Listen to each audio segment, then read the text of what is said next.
Well, welcome everybody. My name is Frank Marlowe. I am the Dean of Academics here at the Institute of World Politics.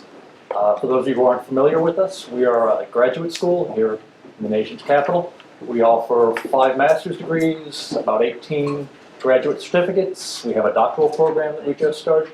And we also hold about 100 events like this every year. If you're interested in signing up for some of these, if you haven't been on the mailing list already, if you're interested in signing up for some of these, go to our brand new website, just launched, the new version just launched today. So if you're familiar with it, you're going to have to relearn how to navigate it. But it's much nicer and when a lot of hard work went into it. If you have questions about degree programs or anything else on the academic side of things, feel free to grab anyone here works here, and we can happily give you more information on all of that. Very excited to have Mr. Jim Hake here today.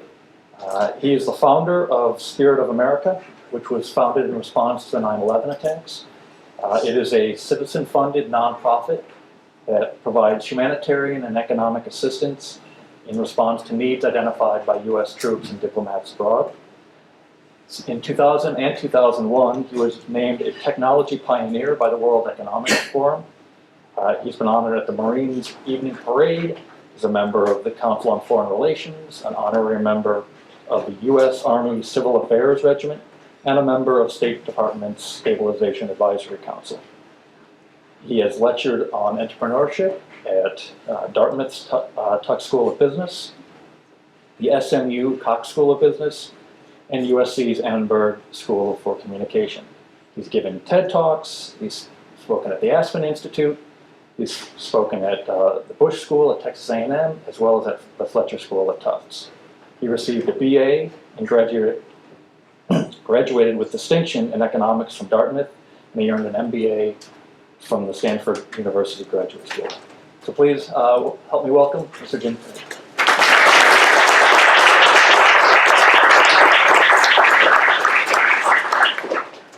So thanks everybody. There are a lot of members of the family and friends of the family here today. We really appreciate you all coming out, and those who are new to what we're doing as well. And Dr. Wachowski, thank you for joining us. Among many people I know, you are a rock star. So it's I'm not going to try to do any karaoke with you today or anything, but thanks for having me and having all of us here today. Thank you. Delighted to have you here too. Well, it's a real honor. So we're all of us here are concerned about and want to find ways to strengthen our security and find ways for America to do better operating in the world. And I think when you look at what's happened in the year since 9/11, you have to think, well, we ought to be able to do better than what we've done. And that is kind of the American way of trying to find ways to improve things, always do better. And the basic idea behind what we're doing with Spirit of America and the idea of citizens as instruments of national power is using our citizens and what they can bring to the effort in support of our government and our personnel is one way for sure to do better. So, you know, as was mentioned, we're a nonprofit organization, we're privately funded, we're not a contractor. Everything we do is in response to what U.S. personnel, troops, and diplomats say is needed on the ground in some usually very difficult part of the world. Our advisors include folks like General Stan McChrystal, Admiral Eric Olson, former Secretary of Homeland Security Jay Johnson, Michelle Flournoy, and prior to his nomination, Secretary Mattis. So we've been able to get a great collection of brain power behind what we're doing. So the role that, the idea that citizens can play a role in national security is, you know, to some a little bit surprising. And here's the way that we think about it, is everyone understands there are gaps in education and a role for citizens and private philanthropy. There are gaps in healthcare, public health, veteran services, gaps in disaster response, and roles for citizens and private philanthropy. The thing is that there are gaps in national security as well, and Spirit of America fills those gaps. So I'm going to give you a few examples to take it out of the clouds and down to the ground. These are all examples of things that are either are happening or have happened on the ground in some very interesting environments. So about 4 years ago, when the current chairman, General Joe Dunford, was giving his testimony prior to his being appointed chairman of the Joint Chiefs. He was asked what the principal worry he had was, and he identified Russia as the most important existential threat to the United States and the things that we stand for. So another member of our team and I looked at each other and said, well, we ought to look into that. And that sounds a little naive, but it's actually how it happened. So we made some contacts at the Department of Defense. They made introductions to the gentleman, one of the gentlemen you see there, Ben Hodges, who was the Commander General of U.S. Army Europe, as well as Jeff Pyatt, the ambassador to Ukraine. Prior to getting on the ground in Ukraine, we talked to the folks at the State Department Regional Bureau. And as we do in every situation, said, what are you worried about? What are you trying to accomplish with respect to Russia? And so we talked about that, and they said, well, does Spirit of America ever do anything that's media related? And we said, well, we'll do anything that makes sense. It's easy to waste a lot of money in media to no effect. And the approach that we would take would be to find the local people, in the case of Ukraine, who wanted to get after the problem of Russian propaganda. Because Americans, whether at that time we were based in Los Angeles, whether it's Los Angeles or Washington, D.C. or anywhere, aren't going to know how to get after that problem of Russian propaganda the same way that the people who are dealing with it every day are. So we got down on the ground, met with Ambassador Pyatt, who was the ambassador to Ukraine at the time. He's now ambassador to Greece, one of the best reputations in the Foreign Service, a career Foreign Service officer, very forward-leaning, and was very interested in how private support like ours could help him in what he was trying to accomplish in Ukraine. A member of his country team had identified 2 Ukrainians who had the plan for an FM radio station to meet the information and entertainment needs of Ukrainian soldiers on the front lines in the east, that little box that you see there, which is where Russia launched an invasion in addition to the invasion of Crimea. So they wanted to, they said that their soldiers out there were isolated from the capital. They were bombarded daily by Russian propaganda through every means possible. Television and radio, of course, the internet, social media, text messages, and phone calls. So they would, among other things that happened, the Russians were able to hack the cell phone system there and would be able to identify who the soldiers were and then call family members back in the capital and say, your husband has died. So these are not soft-edged propaganda efforts. They showed us, the commanders that we met with here showed us a text message that basically the Russians said, the West will never remember your sacrifice, the East will never forget, and we're going to track you down and kill you. Go home. So this was day in and day out, this sort of thing. So we verified the need that there was actually a real problem on the front lines.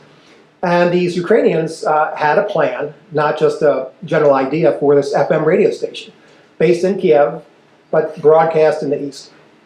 So in the span of, it was 3 weeks, it took us that much time to verify and validate that this was a solid idea. They had staffing lined up for it, they had a facility lined up for it. What they lacked were transmitters to broadcast the signal and radio station production equipment in the capital. So in the span of 3 weeks, we committed about $150,000 to that, got it off the ground, and then about a month later, went out to the front lines to see, was anybody listening to this? And we would drive into bases out in the, what the Ukrainians call the ATO zone. And sure enough, during dinner and meals and so forth, in the mess halls, the radio station, Army FM, was being broadcast. This is the studio in Kiev and one of the towers on which the transmitters we bought were provided. It was so successful that the Ukrainian government, the Ministry of Defense, which at the time didn't have enough money for basic beans and bullets, funded the expansion of it. So we had earmarked funds to buy more transmitters. We didn't need to spend those funds. And since then, we have brought in radio station executives from the U.S.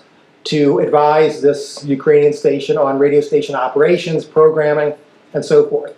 So it's not just the money and material goods that our citizens can bring to the table. It's the know-how. And the fellow that we sent over was a former Clear Channel chief executive officer and who had a ton of experience with radio stations here in the U.S. So, Serbia.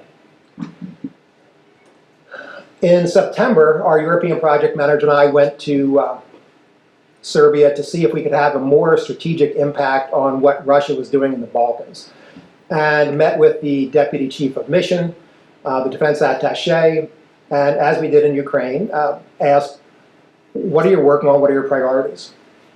They said that they were getting a lot of guidance and direction and pressure to do more to counter Russian influence in Serbia. And we had all at Spirit of America been thinking about this countering question for quite a while. And it has seemed to us that our national security and foreign policy is too dominated by what we're against. We counter terrorism, we counter extremism, we counter Russian aggression, we counter Chinese influence. The list of things we counter is pretty long. And of course, those are all good things to be against. But they have made us, by focus on being against them and countering them and not anything else, has made us, I think, pretty reactive and defensive, has not played to our strengths. And what we are for will always be more powerful than we're against. Because the things we're for are many of the things the best things in the world that the world has going for it. So we had this conversation. The embassy team said that they were concerned about countering Russian influence, and our project manager and I said, well, why don't we talk about increasing American influence instead? And just a pretty common sense idea, but a very different way of looking at it. And they were very supportive of that idea. So we have been executing a strategy in Serbia since to not worry about what Russia is saying or doing, not worry about the misinformation, to do what we're good at, and to let the Russians react to that if they want to. And what that's amounted to is a high volume of small-scale assistance projects that make it clear that Americans are there to help and are doing things to help Serbians have a better life. It's a very simple message, and the message is based in actions, not just words. So this scene here is the renovation in a tiny town in southern Serbia called Vranja. There was a very active woman in the community who suggested that we help this gym because it's very, very influential in this town.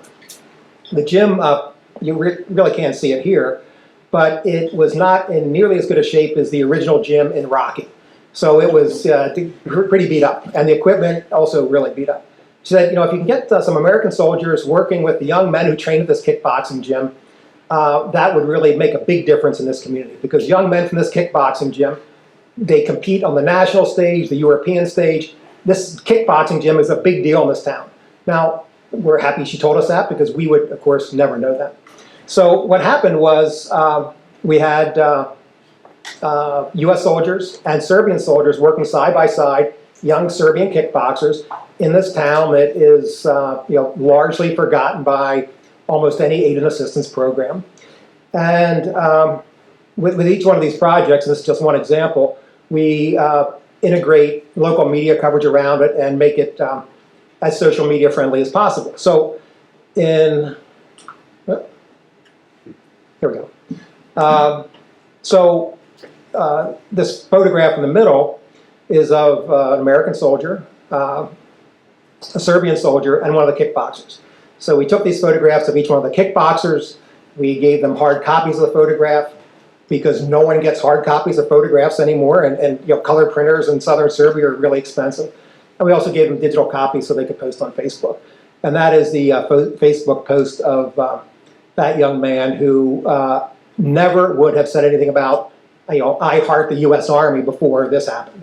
And so people are getting the experience of who Americans really are, and hearing it from, if they're not there themselves, hearing about it from their neighbors and peers. So in Niger, a totally different circumstance, and what you're getting is an idea of our flexibility, that a radio station in one place and a kickboxing gym renovation in another is about as diverse as you get. The common thread, it's all supporting U.S. interests and objectives, and legitimately helping people who are our friends or allies, or who we want to be our friends or allies. So in the case of Niger, several years ago, the commander of Special Operations Command Africa, a two-star general, suggested we focus on Niger as his priority country in West Africa, and pointed out that it's besieged by extremism and violence in every direction. Boko Haram from the south, Al Qaeda in the Islamic Maghreb from the west, and others. The beginnings of the Islamic State coming down from Libya, and said, get down there and see what you all can do. And we met with one of his captains, a special operations captain, who said the very attention-getting thing when we met with him, well, my job here is to prevent war. I said, okay. That got us our attention, of course. And he said, well, how are you going to do that? He said, well, to influence the key tribes in this area. It was northwest Niger. And we asked, well, how many of them are there? He said, well, there are about 20,000. We go, oh boy, He said, but I've spent the last 5 or 6 months identifying the 29 most influential. So one of our team went with this captain, his team, and the host nation military up to meet with these 29 tribal leaders and listen to what they had to say. Listen to what was important to them. And what they said was livestock health was their key concern. Livestock, cattle especially, are it's a tribal way of life, primary food source, primary source of income. Cattle were more, cattle health is actually more important than human health because human health derives from the health of the cattle. And the second thing they said was that we are really concerned about opportunity for our youth. They don't see any hope for a better future, and they're the most likely ones to lead our tribes into rebellion and conflict and then war, which is exactly what had happened in neighboring Mali before. So it was not just a theoretical threat of war, it was a very practical one. So in near real time, our field project manager, this Army captain, came up with a package of assistance that directly and near immediately met the needs and concerns of these tribal leaders. One was to pay some veterinarians who were working closer to the capital to go up. We paid them to vaccinate the cows. We gave them dirt bikes so they could go from wherever the road stopped out to these tribes, and provided the vaccination so they could get to work on the tribes' cattle. The other thing, which is, I thought, a really clever and brilliant solution they came up with, was we funded scholarships for tribal youth to get veterinary education close to the capital so they could go back to their tribes, meet the needs of the tribes, and all of that was announced at a giant tribal festival. So the first year, I think there were 15 young men who we provided scholarships for, but that was announced so that everyone in all these tribes understood, well, something is happening now that is different than has ever happened. Okay, yeah, and so it had an influence more broadly than just those participants. So here's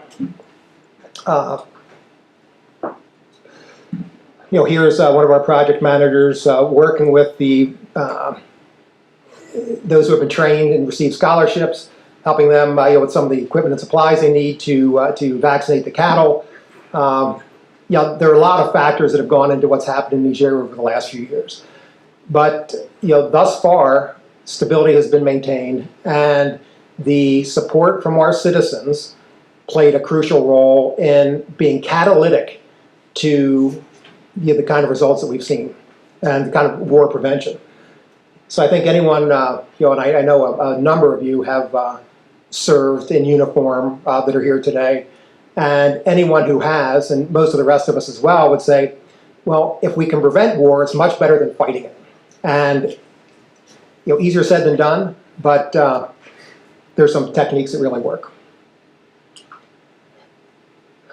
And this last example is maybe the most dramatic. And this goes back to 2015, when the Islamic State in Iraq and Syria was expanding its footprint, was launching attacks, was pretty much at the height of its power.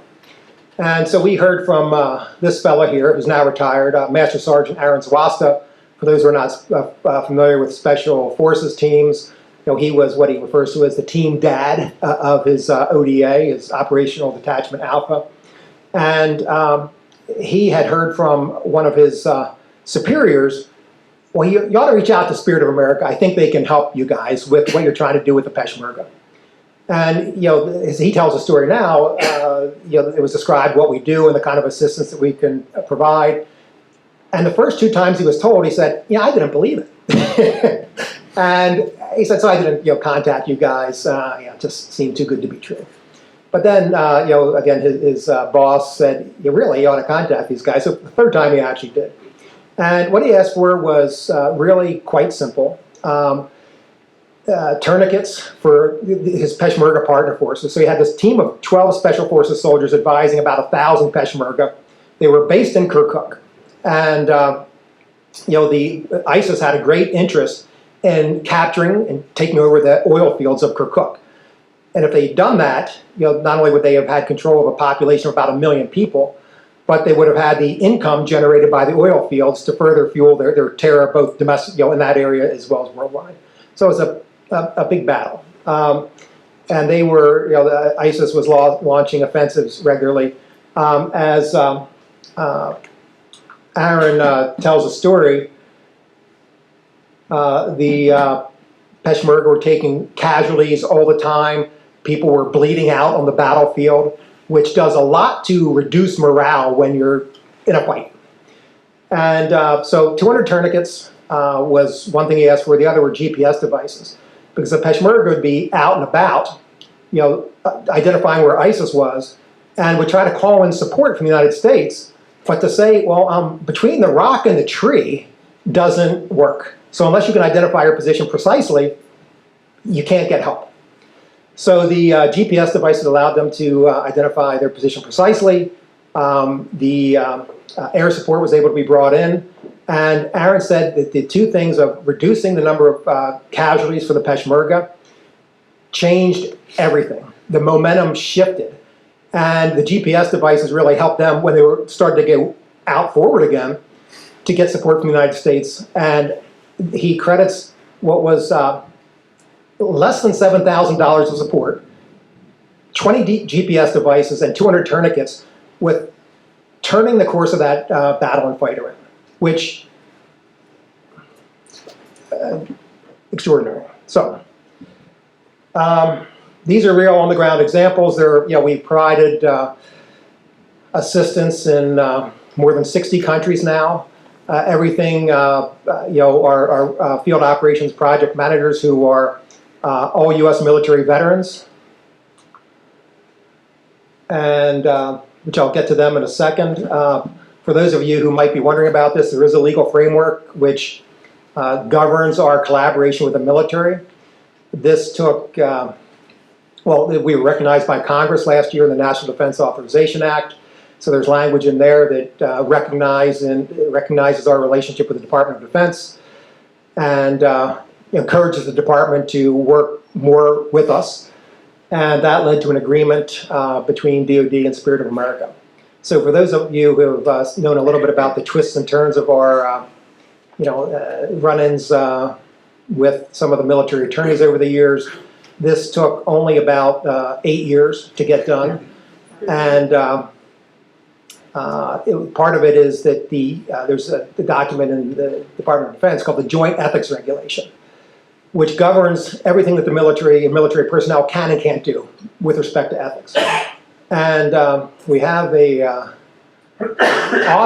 legal intern, raise your hand, who joined us this summer. And so I said, I've always been wondering this. Can you count how many pages are in the Joint Ethics Regulation? The core document as well as the first level of documents it refers to. He stopped counting at 11,000 pages. So I don't know how high 11,000 pages is, but when you're up against that and the reading of the tea leaves that sort of thing represents, you can understand why there would be friction, let's say, in the legal system about, well, is it permissible? No one's ever done this before. A privately funded organization that's not a contractor, that's working alongside our personnel in Niger or wherever else.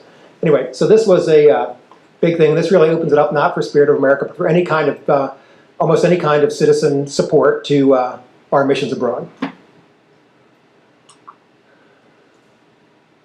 All right.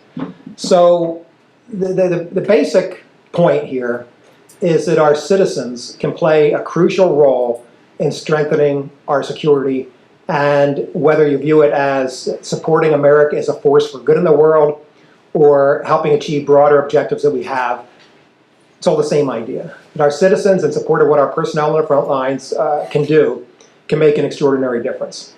And our field team works on the ground in the places that I just went through. So this is, on the right, Chris Clary delivering tourniquets to the Peshmerga. Chris is back there. Raise your hand there, Chris. Thank you.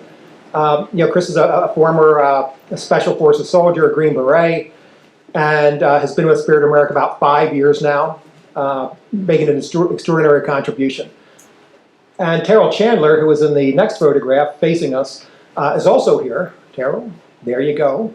Terrell's another, still a naval reservist, but was part of the Navy cultural support team effort in Afghanistan, which, if you don't know, and it's hard to get her to brag about it, so I like to. She was selected, went through a selection by the Navy SEALs, training by the Navy SEALs to embed with SEAL teams, Army Rangers, Green Berets in Afghanistan to be able to provide the interface between them and half of Afghan's population, the female women population. So these are just outstanding citizens, outstanding Americans who prove that you don't have to be in uniform to serve the nation. So that is what I've got. I've offered a few discussion topics. Happy to take any questions about how citizens can play a role here. Yes? Could you give some detail on how you guys determined through your connection that tourniquets, GPS were most needed, and you got it, and maybe the military didn't hear that message, or was it just through conversation? Well, it was by talking to Master Sergeant Zwasta, and he was the one who said tourniquets and GPS devices, and things like that, where you go, that makes immediate sense. We always ask, okay, whatever the idea is, why can't government funding be used to do it? And the answer varies quite a bit, which I'll answer in that case, but the basic idea is there are gaps in what our largest systems and bureaucracies can do in terms of flexibility at the lowest level. There will always be gaps. So even if the government gets it 95% right, which would be almost an A+, right? That 5% can make the difference between life and death, success and failure. So in the case of the Peshmerga, the interesting situation was military assistance had to flow through the U.S. to its counterparts in Iraq, which were all in Baghdad. And there was a pretty uneasy relationship between, Baghdad and Erbil or Kurdistan. So, the things that went to Baghdad, for example, didn't necessarily get up to Kurdistan. And certainly didn't get up there in a timely enough fashion for what was going on. Dave? Can you explain the concept of not being neutral? And along with that, since most NGOs claim to be neutral, how is your relationship with other non-governmental organizations when your philosophy is so radically different than probably every other one? So Dave, Colonel Maxwell, also Special Forces, retired, asked what does not neutral mean? And it's a really interesting and profound thing. In the non-governmental organization world, most of the organizations that provide international assistance adhere to the principles of neutrality and independence. Neutrality means you do not take a side in any conflict or controversy. Not taking a side means you do not go up to Master Sergeant Aaron Zwast and say, how can we help you? That would be taking a side. So the assistance model is based on neutrality. So theoretically, both sides allow you to operate in conflict areas. The Islamic State does not allow anyone that it doesn't want to be there to operate in a conflict area. So the idea of neutrality in those situations doesn't have much practical effect. But that's the philosophy behind it. So neutrality and independence means you commit to providing your assistance independent of any political, economic, or military objective. So we're also not independent. We're not part of the government, of course, but we only provide our assistance in support of those objectives. If it doesn't support those objectives, we won't do it. So it's an interesting area in which, say, there are really big gaps because organizations will not do what we do as a matter of principle. Not some vague philosophy, but a hard principle. At the same time, our relationship with the organizations who are neutral and independent are actually quite good in the field. I think back in Washington, it's maybe a little bit more uneasy, but out in the field, the vast majority of people are actually trying to do good things, trying to work together to produce desired results. That we will do things other people can't can be very complimentary. So in the field, it's been great, and really we haven't spent that much time with folks back here, just because we're busy. Yes. Jim, can you talk about the relationship with donors and when a project is identified, is it tied to a specific interest of a donor in the U.S. or is it a pool of funds that goes to that? So the question is, how does the funding for our projects work, and what role do our donors play in what we do or don't do? So there are a couple of ways that we approach things. If you go to our website, there are a number of projects listed there. Anyone can give $10 or whatever to support a particular project, and 100% of those funds go to whatever that is, whether it's radio station equipment for Ukraine or GPS devices for special forces in Iraq or whatever it is. That it's what we call a 100% promise that 100% of your funding goes to that. And if we don't need it, we'll actually offer you a refund of your funds. At the same time, we have other donors who provide unrestricted funding, so that we, on some projects, can act immediately without going through that loop. But it's all privately funded. We have received support from $10. I think a few members of our teams have given $5, but I'm working on that. Not naming names, don't worry. So as little as $10, and we have major supporters that are giving $1 million a year, which allow us to do all the things that allow us to do projects where we can offer that 100% promise. Jim, Yes. how do you interface with the local governments? And you talked a little bit about that in Ukraine, how you did. Because I know when we were in Iraq and Afghanistan, we were really trying to support the integrity of the local government and show that they're playing a role in building their governments too, and their people. How do you deal with that issue? So the question is about how we interface with the local government, because we want them and their personnel and their country to be solving its own problems without the U.S. involved forever and getting credit for it. So Ukraine, I touched on that. Niger, what I didn't mention was when this package of assistance was announced, it was at with the scholarships and veterinarians and all of that.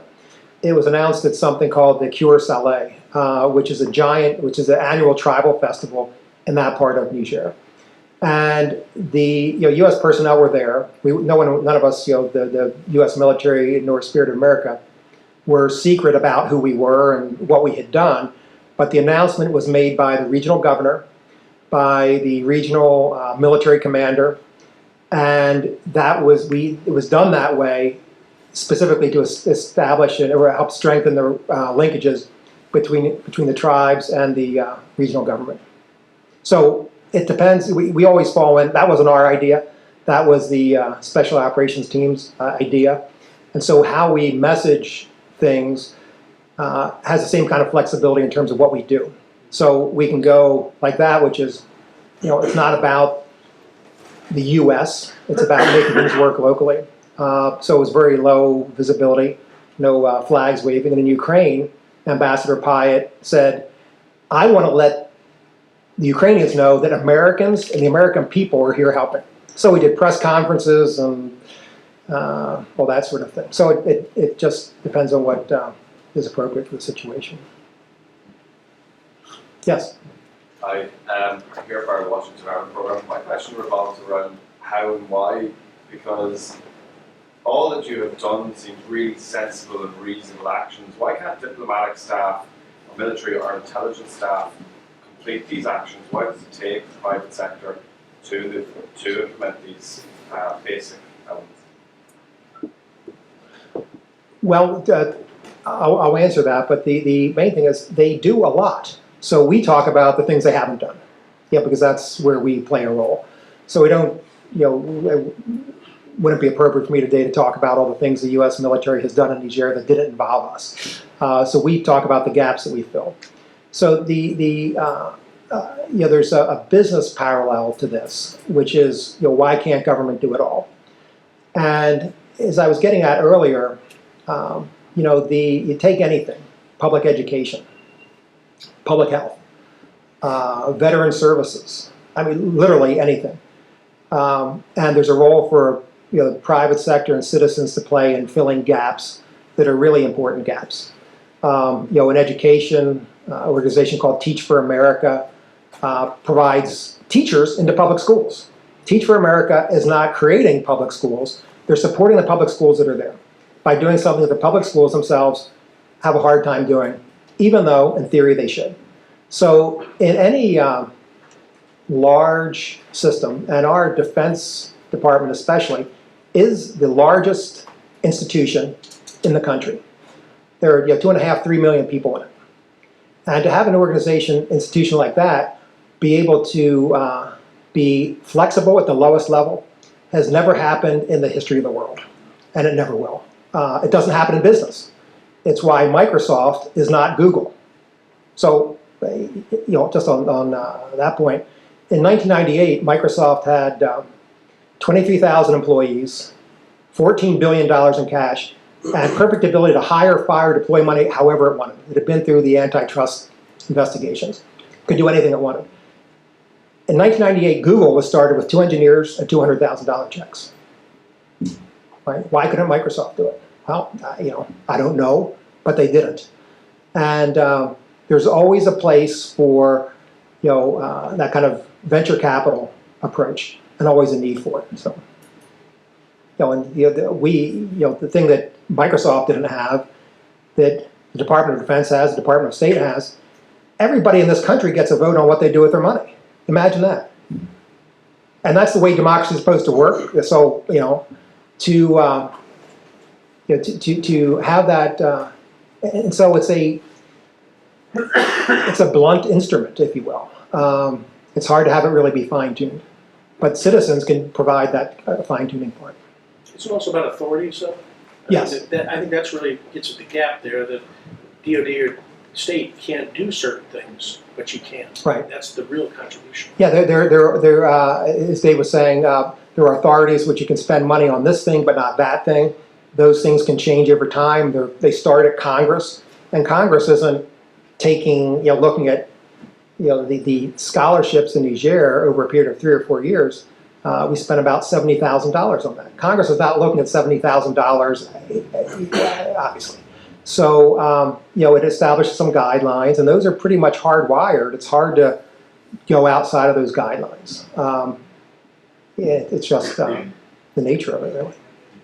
Yes. Does your agreement with DoD, the MOA, limit you in any way with regards to where you source kit and equipment from a sort of corruption and ITAR standpoint, anything like that? I mean, if you want to buy boots that are made in Russia, are you limited in any way with that sort of, those sort of dynamics? Well, we haven't thought about buying boots for Russia, so I'm guessing you just wouldn't do it anyway.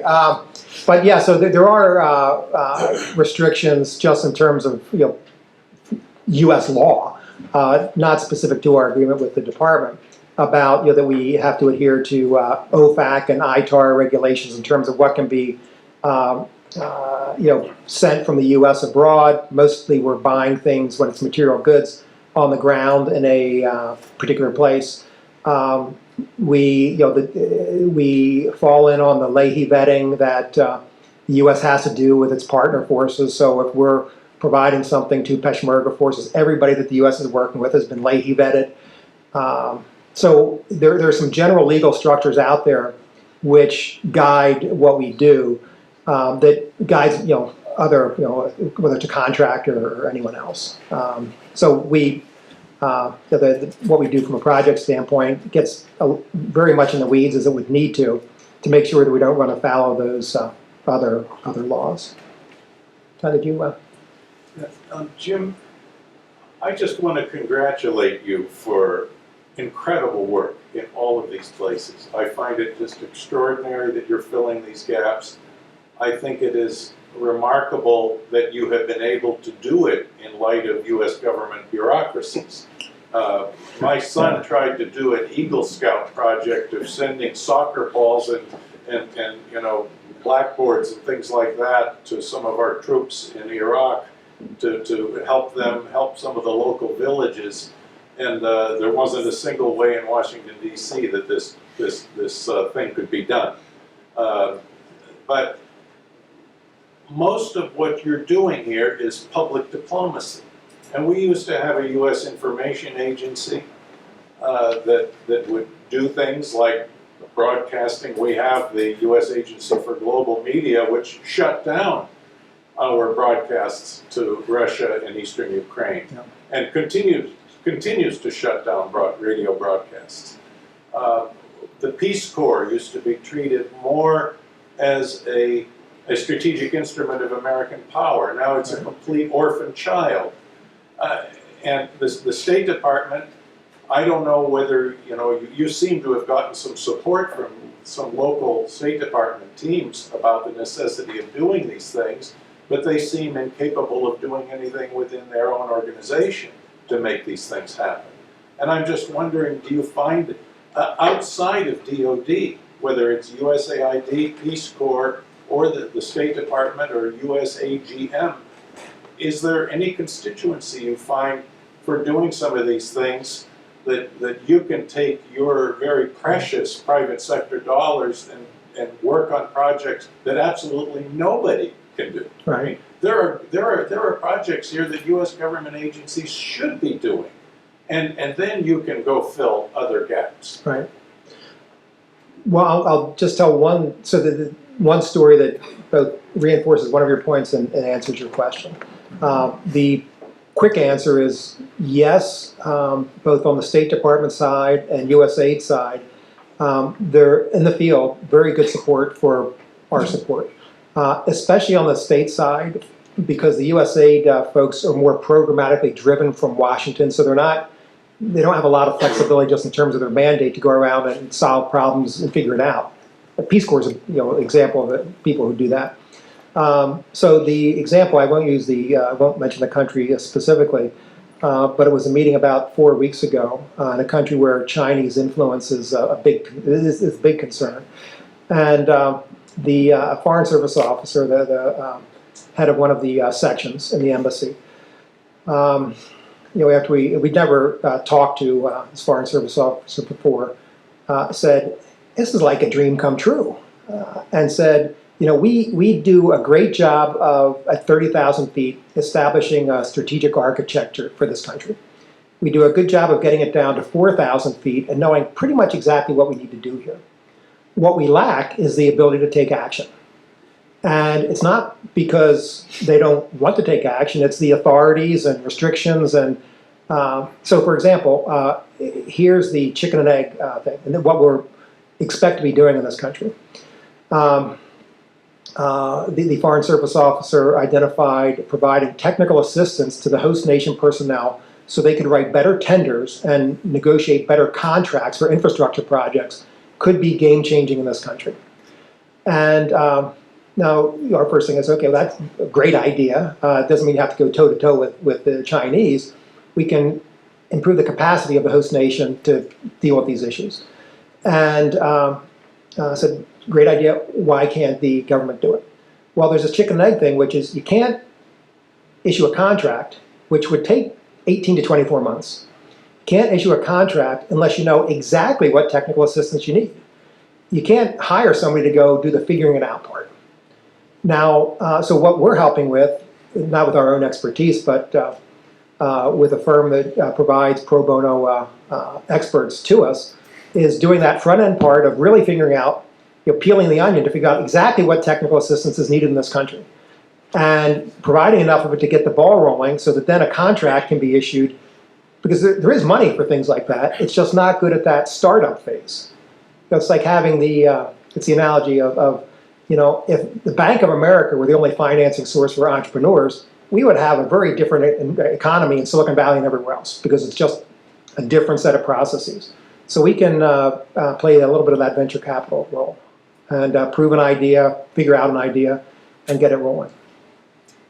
But the point about civilians is, you know, in almost everywhere we're operating now, it's a civilian-led mission. So our team is always in touch with the ambassador, the deputy chief of mission, to understand whatever, if it's a military team, that what we're doing is consistent with their guidance and objectives. But you know, how we put it, and it's true, is we are the best friend anybody trying to solve a problem could ever have, because there are no strings attached. We'll help if we can. If we can't, we won't waste anyone's time. But if you're trying to solve a problem and you can't do it any other way, that's the role we play. There used to be an office in the old U.S. Information Agency called the Office of Private Sector Programs that would fund NGOs to do things that the government seemed incapable of doing. And it was really rather remarkably flexible. Do you find that there's anything like that to which you can get some subsidies? Well, I don't know if such a thing exists. We've not heard of it. We wouldn't accept government funding even if it were available and offered. And two reasons. One is, no matter what else anyone would say, we're sure that it would reduce our flexibility, that it would create a oversight mechanism which would reduce our flexibility. And the other thing is that we would then belong to some part of the U.S. government. And that reduces a different part of flexibility, which is the ability to talk to anyone, military, civilian, high, low, in between, any hour of the day, and no one is upset that we're talking to them because we're part of someone else's organization. Great answer. I ran into that when I sold a business to a company in the 90s and thought, well, this will be great. We can do all sorts of things with this company. We did less than we did before we actually were part of them, for exactly that reason. So I learned that lesson. Anything else? Yes, please. But how do you determine which projects you're going to do? Do you say we need help here, or do you go out and fish for things and figure out, oh, this might be interesting? How do you figure out which projects? So the question is about how we figure out which projects, and so it's a little bit of a combination of what you just said. And I'll give a couple of examples. The analogy is, let's say someone is working on their car. They need to fix it so they can drive across town. And sometimes people will say, hey, can you hand me a wrench? Because I need a wrench. I know exactly, Aaron's Wasta, we need GPS devices and tourniquets. Can you hand those to me, basically? So that is really well defined. It's clear. There's no real brain power that has to go into figuring that one out. Other ones are much more, there are a number of examples like that. Others are much more collaborative problem solving. So in Serbia, the vague objective is not giving GPS devices to Peshmerga. It's, well, how do we increase American influence in this country? And so that's, it's like the person, instead of working on the car, says, hey, I have to get across town. How can you help me get there? And so it's a more collaborative problem solving. And so we operate across that spectrum. And it's our field team who are doing the heavy lifting on that. And we focus on particular places where either a commander, ambassador, or someone else at higher levels has said, this is an interesting place. Could you take a look at it? But we always get down on the ground to see for ourselves. Yes? How big is your team? How many people are out there doing projects? Well, the whole operation is 25 people, and which is a pretty tiny organization. And half of those folks are focused on the field operations piece, and the half, are mainly about supporting that. And why we can be effective and have an impact with that is, take Niger, for example. We would never go, well, let us figure out who the most influential tribes are in Niger. It'd take millions of dollars and years to do it. The Army captains did it. So we fall in on the efforts of, so it's, from a business standpoint, highly leveraged in that way. Yes? Do you have a sense for what the need is? As you talk to the U.S. military and diplomats, are they saying, we'd love to see you double or triple or quadruple the number of projects. If you had X amount of money, you could really sort of, fill the gaps around the world that you've identified. Yeah, so what I'll say immediate target, and it's not a next week target, but as soon as we can get there with the awesome group of folks, is an organization that's not 25 but 46. Our budget this year will be around $6 million. So in the world of international aid and assistance, a pretty small amount of money. So the target is to go from 25 to 46, and from 6 to 15 as an annual budget. And that's where we have enough presence from a field operations standpoint to be able to know where we're really needed. That's not the end of the story. We expect, because once you start talking to people and they're aware of a capability, then it changes how they solve a problem. Much like how venture capital changes what's possible for an entrepreneur. And when that's available, you start to think differently. So we're at the half of a percent range and going on that changing of thinking. Yes. Jim, do you think about how you prioritize and focus your efforts? So for example, you say so much need in Ukraine. We could just do a whole bunch more stuff there and have a bigger impact in one place rather than spreading it real thin. Yeah, so Jim's question is about how we focus and prioritize resources. And so it's a really, it's a great question. For the last, say, 4 or 5 years, part of what we were intentionally doing was building relationships. We were going broader than deeper to be able to have the case studies and existence proofs in pretty much every kind of environment where what we do would have an impact. And so that prioritized, in a way, breadth more than depth, although we were in the places, you were focused on the places that, were in the news more often.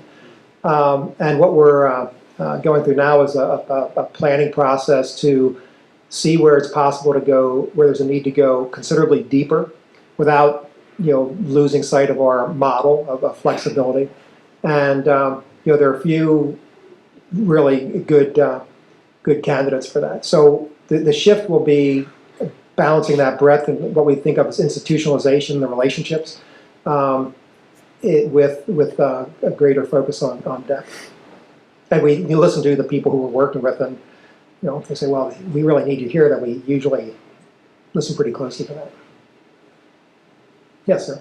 Yeah, these places in Afghanistan or Kirkuk or Niger, these are hot spots, not necessarily from a tourist point of view. But how do you take care of the security, these people that you send? Do you rely on your own intelligence, or of the host country or our embassies? We rely on the U.S. personnel that we're partnered up with. So in the case of the picture of Terrell in Afghanistan, she was working within and alongside a U.S. military team. She was on their base, eating their food, walking side by side with them. And so that is one of the one of the reasons why a legal framework was necessary, because there was no precedent for that. There was a precedent for media, and there was a precedent for contractors, of course. There was no precedent for a commander to say, I want these people here to help me fill in the blank. And that's where the congressional recognition and agreement have been really important. Yes? Do you find, given that new legal framework, do you find other nonprofits that are trying to enter into the space and keep going? Well, not yet, and we'd be kind of nice if they did, because we're a little bit of a unicorn, which is, you tell people, and especially supporters, well, okay, this sounds pretty odd. I've never heard of it before, and you can't walk down the street and see it, what we're doing. It's in distant parts of the world. So having others who are doing it would actually help validate the category. And but we know we've not bumped into other folks yet, and I think part of that is the difficulty of that initial breakthrough was a pretty big repellent to anybody who would, as you said with your son, with a, not an operationalized idea, just one thing that he wanted to do. you run into that, trying to think what the right analogy is. It's not a buzzsaw. It's more like a foggy swamp, you know.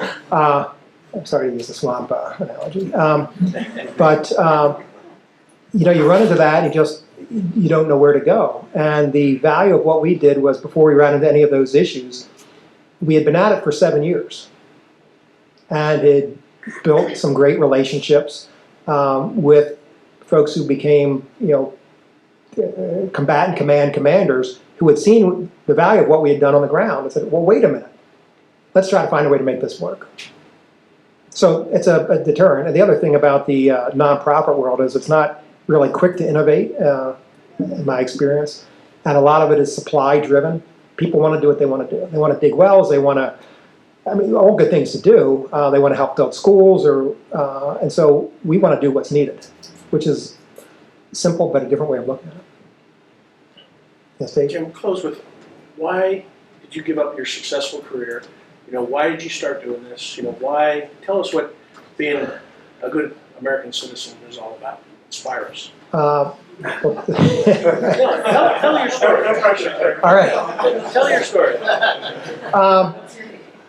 So, you know, I have always felt strongly about what our country stands for.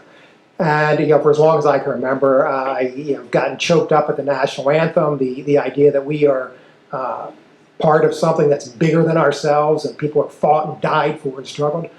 It's meant a lot to me for as long as I can remember. So when the attacks of 9/11 occurred, up to that point in time, I had been an entrepreneur, internet and technology entrepreneur, and you know, I just committed to myself that I was going to do something to help. I had no idea what that would be. I had been through enough as an entrepreneur to know a little bit about the difference between motion and progress. So I wanted to do something that would actually be meaningful. But that was my motivation. And, you know, especially as we hurtle into July 4th, you know, when I say I believe very strongly what our country stands for, I am well aware we are not perfect. You know, I am not a mindless cheerleader for the United States. You know, we have problems, we've made mistakes. You know, there are people around the world who really don't like us, and some of them for really good reasons. So still, those founding ideals that were baked into us back in 1776 are an incredible set of ideas that have led to, you know, health and well-being and prosperity and, you know, the flourishing of the human spirit that's never happened anywhere else. So, you know, I wanted to see those have their best chance in the world. So that's why I gave this a shot. And when you know, it started off as the smallest and most simple idea I'd ever thought of, and it became the best and most important. You know, a little bit to my surprise, but because of that, you know, I've, you know, been more than happy to stick with it. And we have an awesome team that shares those same things that I just articulated. So, Chris? Oh. So that's that. You know, I think you know, it's a natural thing for us as a country to always want to do better, and that's good. That's, you know, I don't know if it's uniquely American, but it's, you know, it's something that is special to us. And you know, as I've been reflecting on lately, you know, when you look back at 1776, so it's been 243 years now, I think it will be July 4th. America was a startup, right? And we think, I mean, think about that for a minute. And so you look at our problems now and you go, geez, you know, what do I do? What do I do? Well, you can do something, right? You can, you know, as my dear late father said, you know, get off your dead ass and do something. Boy, you know, you can do something. And when you think that, you know, at a certain point in time, we had, you know, 50 some, you know, courageous citizens who said, well, we're going to start a new country. How crazy is that? And it happened, and here we are. So we can do, there are a ton of things that people can do to help our situation. And, you know, one of the reasons we're fired up at Spirit of America is we're just one example of people working together across political boundaries to do the right thing. And we could see a lot more of that, I think, to good effect. Anyway, thank you. Really appreciate your coming and happy to chat. And members of the team will be here for a while as well, so please talk to us.